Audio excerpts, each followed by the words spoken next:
For some time now, the Walt Disney Company, and I even hesitate to mention Walt Disney's name because I think Walt Disney would be horrified if he were to see the sort of perversion factory that Disney has become.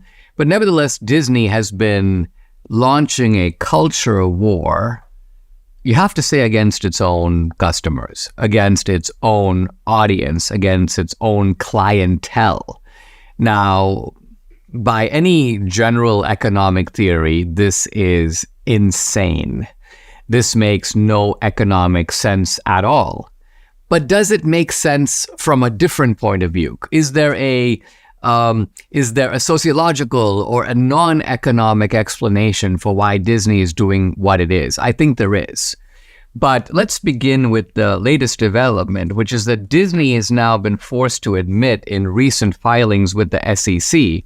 The filings are, by the way, filings to Disney's own shareholders in which Disney is kind of talking about its business.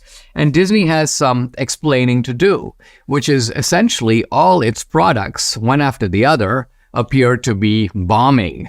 And we're not talking about one thing. We're talking about declining attendance over here. We're talking about fewer people buying movie tickets. We're talking about one bomb after another bomb after another bomb. And we're talking about, the stuff that you never see, even in a movie where the main star of the movie goes out there and starts blasting the movie itself for not being sufficiently woke.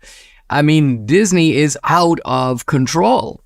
And as a result, the customers of Disney are like, something weird is going on here. I thought I was coming here to see Mickey, and instead I see, this weirdo, with the sex change operation. I see all these men dressed as women handing out things. And I mean, right now, when you at Disneyland, this is kind of like what, as a kid, you get warned about by your parents if you see a really weird guy who's trying to, hand you candy, cross the street, call your mom, run away.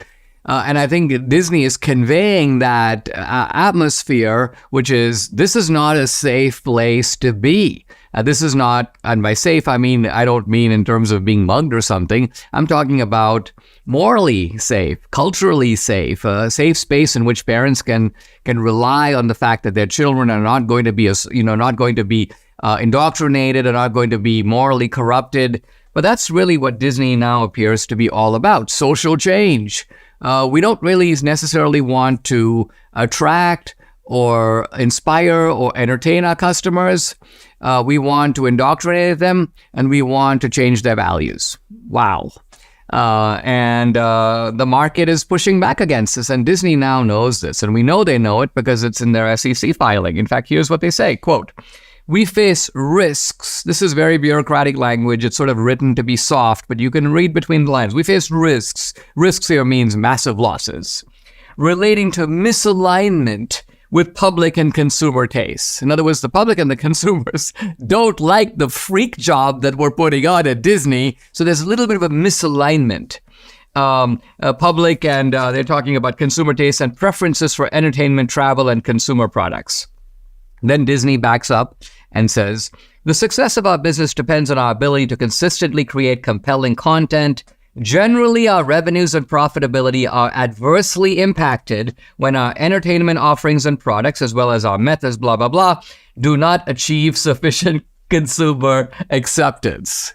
Now, literally what Disney is saying, in just a literal meaning of the words, is when we produce products that suck, people don't want to buy them.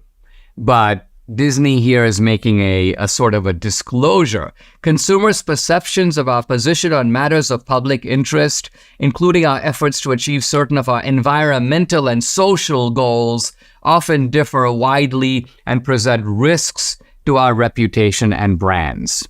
Now, I think all of this is really significant because it creates a possibility for Disney shareholders to file massive lawsuits against the company. Why? Because this is not a case, companies can make bad decisions. They can goof up. And as a result, their products don't sell. They launch something they think is going to work. It doesn't work.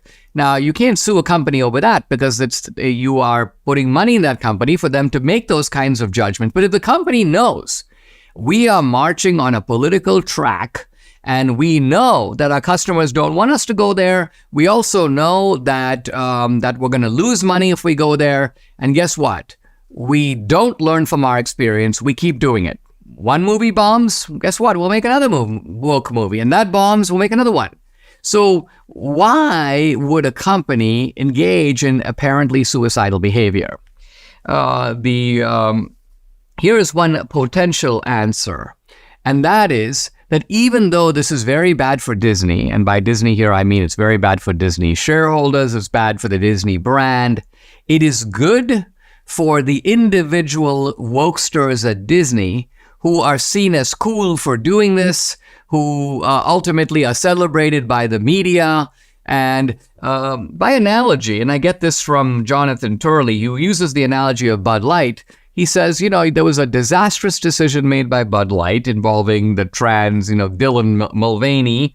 Alyssa Heinerscheid, who's was the marketing vice president for marketing, got booted. They were like, "You've lost us a whole bunch of money."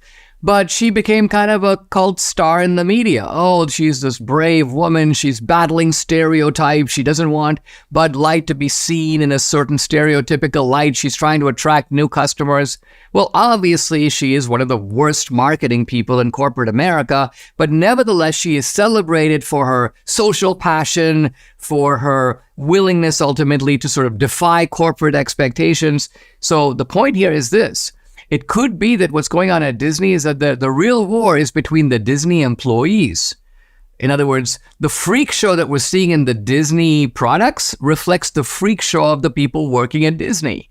And those are people who want to be woke, they want to be cool. That's more important to them. So even though the company is going downhill, their individual reputations, their social coolness, their profiles in the media continue to be accentuated, continue to be celebrated. And that's why you have this terrible phenomenon of a once beloved, once unifying, once inspiring corporation that reflected Americana now having to take big losses, now sinking basically into the slime and having to fess up to the SEC. We're doing, from an economic point of view, a terrible job. Debbie and I are on a really good health journey, but we still struggle to eat enough fruits, veggies, and fiber, and those are a requirement. Now, lucky for us, we discovered Balance of Nature, and there's no better way to get all your fruits and veggies plus fiber than with Balance of Nature. This is Balance of Nature's fruits and veggies in a capsule, so easy to take, made from fresh, whole produce. The produce is powdered after an advanced vacuum cold process, which stabilizes the maximum nutrient content. And this is Balance of Nature's Fiber and Spice, a proprietary blend of fiber and 12 spices for overall and digestive health. Join Debbie and me, start your journey to better health right now. Call 800-246-8751 or go to balanceofnature.com. You'll get 35% off your first preferred order by using discount code America. Again, it's balanceofnature.com or call 800-246-8751. Get 35% off your first preferred order by using discount code America.